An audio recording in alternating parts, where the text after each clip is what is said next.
Two, it has to be a blended system, which is 2 tracks, not the 4 tracks that were originally proposed, which would require a lot of land to provide those extra tracks.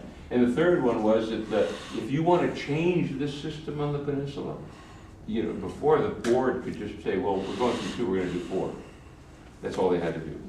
Now, because of the legislation I had signed by the governor, now the 2-track system, the only way it can be changed is every agency around the Bay Area, Samtrans, the VTA in Santa Clara County, San Francisco Muni, MTC, ABEC, every 9 different agencies would all have to agree to change that system. And would never happen because they're never going to agree on it. So I'm really pleased with that. And I just wanted to kind of conclude on what some of the good things that happened this year on some of the issues here again related to what we saw in San Bruno 3 years ago. Because I've been talking about that every time I'm honored to have the opportunity to come before you.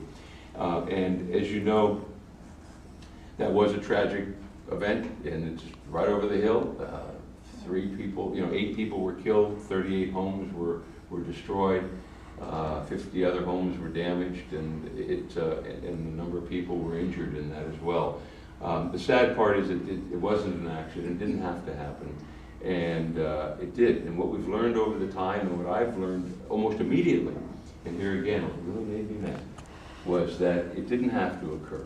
And when you have a utility that diverts hundreds of millions of dollars, that was set aside for safety, maintenance, and operations. When they do that, and it goes then into profits, incentives, and bonuses for executives, there's something wrong with that. There's something wrong with the culture of the utility, and there's something wrong with the culture of the regulating body, which is the California Public Utilities Commission, to allow that to happen, and with virtually no oversight of these utilities. They were self-policing themselves, if you can believe it. They would find, if they violated the rules or regulations or the laws, they would let the public utilities know about that. The public utilities was never out inspecting, looking for problems. They would tell the PUC and expect them to then take some action. Well, the PUC said, well, you told us and you're correcting it, so we're not going to fine you, we're punishing for that. So there was no incentive to not continue to have violations. And now there are some stiff penalties. As you know, the penalty for what happened, the discussion has been going on for a long time now, but it's proposed that it may be $2.25 billion would be the penalty to PG&E for what occurred in San Bruno. But they still haven't learned.